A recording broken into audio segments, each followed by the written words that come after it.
주님께서 여러분과 함께 루카가 전한 거룩한 복음입니다.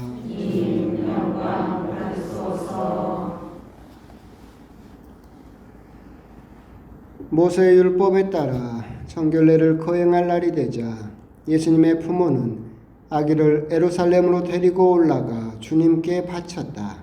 주님의 율법에 태를 열고 나온 사내 아이는 모두 주님께 봉헌해야 한다고 기록된 대로 한 것이다.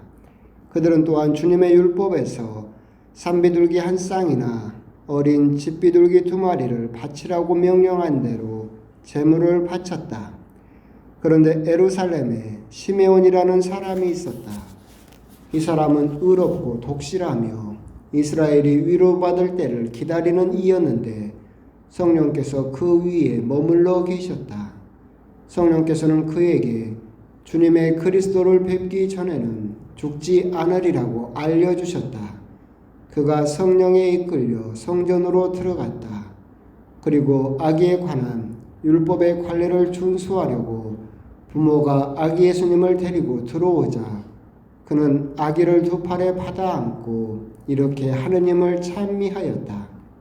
주님, 이제야 말씀하신 대로 당신 종을 평화로이 떠나게 해주셨습니다. 제 눈이 당신의 구원을 본 것입니다.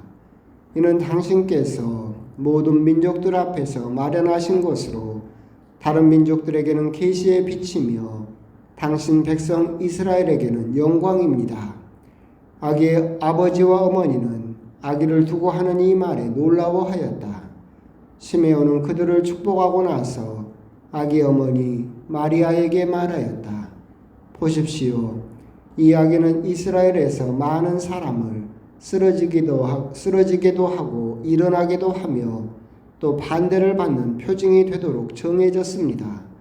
그리하여 당신의 영혼이 칼에 꿰찔리는 가운데 많은 사람의 마음속 생각이 드러날 것입니다. 주님의 말씀입니다.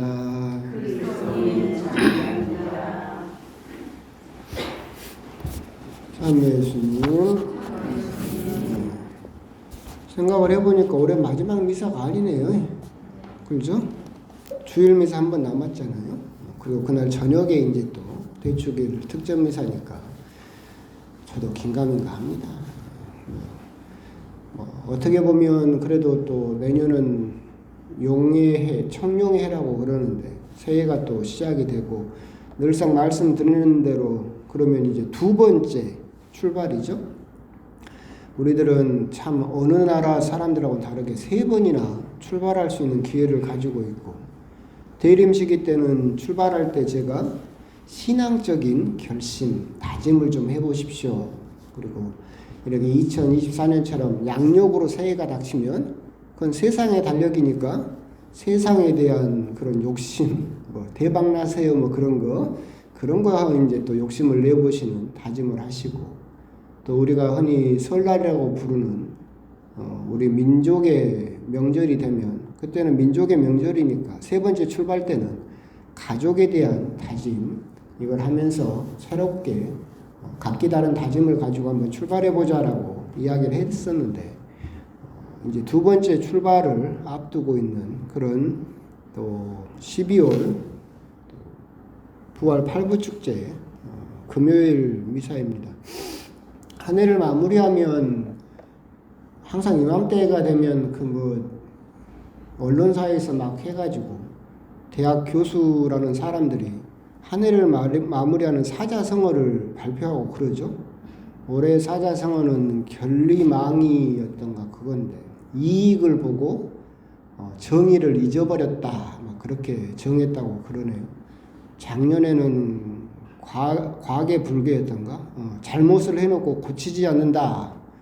그전에는 아시탑이었던가 나는 맞고 너는 틀렸다 뭐 그렇게 해년마다 정하는 것 같은데 근데 재밌는 게 그게 2001년부터 했거든요.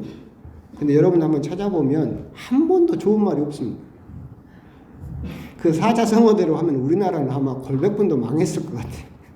하여튼 그런데 올해 역시도 이익을 눈앞에 보니까 정의를 잊어버렸다라고 하는 것이 올해 사자성어로 정해진 것 같습니다.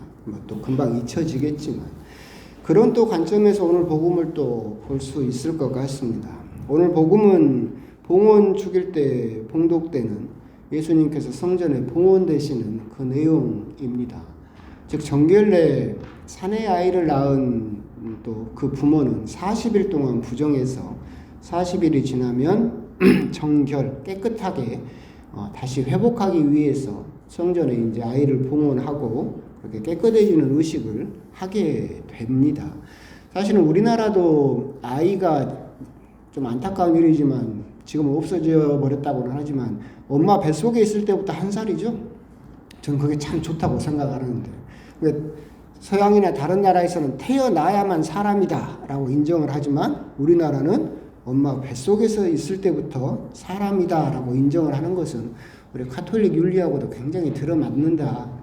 물론 지금은 또 복잡하다고 없어져 버리기도 했지만 또 이스라엘에도 또 그런 유사하지는 않지만 좋은 제도가 있었습니다. 그게 뭐냐면 이런 봉헌이죠. 오늘 복음에는 주님께 봉헌해야 한다라고 되어 있는데 우리가 생각을 하면 부모가 아이를 낳아서 하느님께 봉헌한다라고 생각을 하지만 사실은 그 전례적인 의미는 구약 성경에서부터 뭐라고 강조를 하고 있느냐면 그 아이는 하느님 겁니다. 그래서 정결을 하면서 하느님께 그 아이를 사오는 개념입니다. 내가 내 아이를 하느님께 봉헌하는 것이 아니라 하느님께서 아이를 주셨고 그 나에게 선물로 주신 그 아이를 내가 예물을 바쳐서 잠시 빌려온다라는 개념으로 이루어진 것이었죠. 결국은 이렇게 아이를 봉헌한다라고 하는 것은 그 아이가 내 소유 또는 내 것이다라는 것이 아니라 본래 하느님 것이었고 내가 잠시 예물을 바치고 그 아이를 하느님께 빌려와서 기른다라고 하는 것이 이 봉헌에 들어있는 궁극적인 의미이기도 합니다. 그래서 오늘 복음에 따라 그 율법에 따라서 그렇게 정결례를 통해서 예수님을 봉헌하셨다라고 그렇게 되어 있고 그런데 시메온이라는 사람이 있었죠. 나이가 굉장히 많았을 거라고 생각이 드는데 죽기 전까지 그리스도를 볼 수 있을 것이다라고 하느님께 약속을 받았고 그 약속이 눈앞에서 실현되는 것을 이제 목격하면서 시메온의 노래라고 하는 그런 찬미를 하고 있는 것이 오늘 복음의 내용이기도 합니다. 결국은 오늘 복음 역시도 계속해서 예수님께서 선포하셨고 성모님의 노래에서 등장했었고 산상설교에서 등장했던 역전은 계속해서 노래되고 있고 그것은 결국 하나님의 근본적인 뜻인 것 같습니다. 구원의 의미인 것 같아요.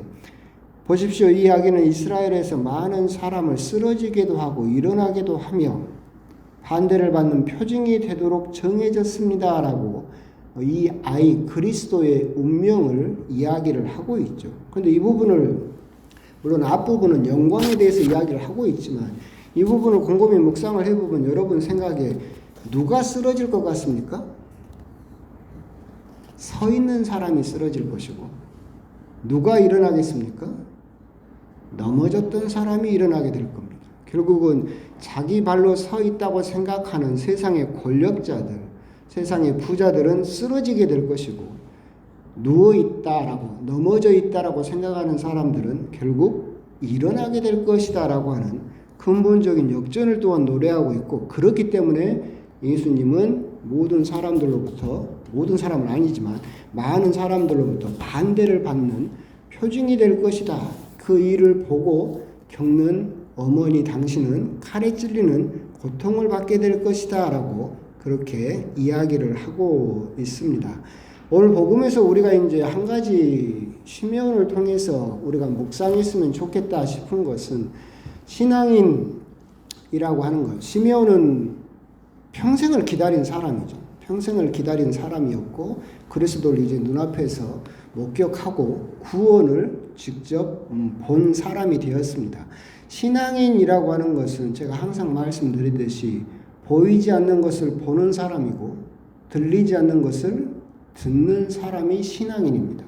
오늘 봉헌을 예수님께서 봉헌하는데 그 정결례를 주례하던 사제도 있었을 것이고 그 옆에는 그 정결례를 도와주던 레위인도 있었을 것이고 이 집비둘기나 산비둘기를 잡아줘야 되는 그런 성전의 일꾼들도 있었을 겁니다. 수많은 사람들이 예수님을 보고 있었고 그 모든 사람은 하느님을 믿는 사람이다라고 생각할 수 있는 사람들이었습니다.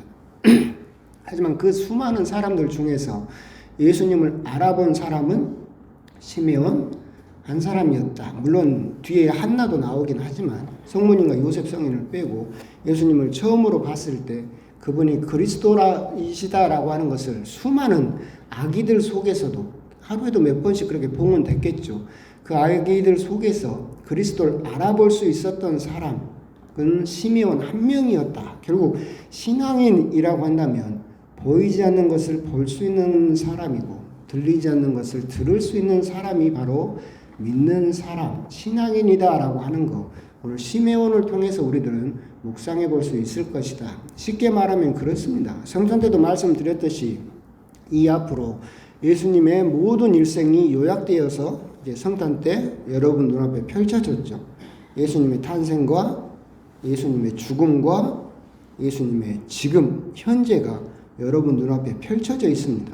그런데 믿지 않는 사람들이 이걸 보면 뭐라고 생각하겠습니까? 장식이라고 생각하겠죠.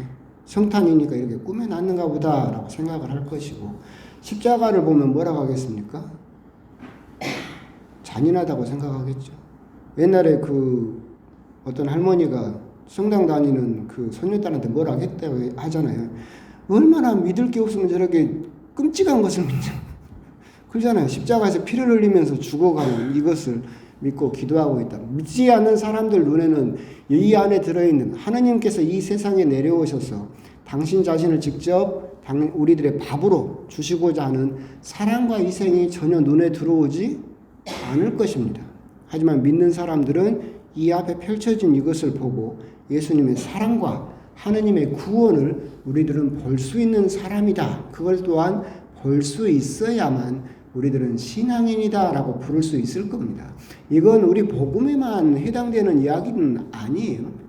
그러니까 그 어린 왕자에도 그런 구절이 있잖아요. 가장 중요한 것은 눈에 보이지 않는 법이다라고 했고 노자의 도덕경에도 그렇게 되어 있습니다. 보이지 않는 것을 보고 들리지 않는 것을 듣고 잡히지 않는 것을 잡을 수 있는 것, 그것이 도의 시원이다. 즉 도가 시작하는 근본이다 라고 이야기를 했던 것처럼 결국 우리들은 그 말을 다시 말하면 우리 믿음의 시원, 우리 믿음의 시작, 우리 믿음의 원천은 보이지 않는 것을 볼 수 있어야 되고 들리지 않는 것을 들을 수 있어야 된다. 결국 아까 말한 것처럼 결리망이 눈앞에 이익에만 급급하고 들리는 소리에 즉각 반응하고 동물과 같은 감각을 세상은 중요하게 생각하고 그렇게 하는 사람을 아주 능력 있다라고 하는 이 세상 속에서 그 보이는 것을 그대로 믿지 않고 들리는 소리에 그대로 따라가지 않고 그런 사람이 바로 우리들의 따라야 되는 신앙의 모범이지 않을까. 당장 눈앞에 조금만 이익이 눈에 보여도 금방 정의라든가 하느님이라든가 이것을 잊어버린다라고 한다면 과연 그 사람을 우리가 신앙인이라고 부를 수 있겠는가? 이것은 또한 우리 일상 또 인간관계에도 적용되는 일이겠죠. 물론 많은 사람들이 나에게 피해를 주고 상처를 주고 정말 안 좋은 사람도 세상에는 정말 넘쳐나도록 많이 있지만 그렇기 때문에 그 사람들에 대해서 우리들은 즉각 판단을 하고 거리를 두지만 우리들은 거기에서 조금 더 한 걸음 나아갈 수 있다라고 한다면 그 사람의 눈에 보이지 않는 상처를 볼 수 있어야 되고 그 사람이 하고 있는 우리들에게 상처를 주는 말이긴 하지만 그 말 속에 들어있는 나에게 관심을 좀 주세요, 나 좀 살려주세요 라는 말을 들을 수 있어야 되겠다. 결국은 세상 사람들처럼 들리는 대로만 듣고 보이는 대로만 믿고 하면서 그 사람이 눈에 보이는 것만을 보고 그래서 그 사람의 상처라든가 그 사람의 어둠이라든가 그 사람의 트라우마라든가 그로 인해서 벌어지는 현상을 우리들은 그냥 눈에 보이지 않는다라고 해서 무시하게 되면 세상 사람들과 다를 것이 하나도 없게 될 것이다. 오늘 복음에서도 우리가 시므온을 보면서 곰곰이 우리들이 여러분들이 묵상해 보시고 저도 함께 묵상해야 될 것은 많은 사람들이 예수님을 봤습니다.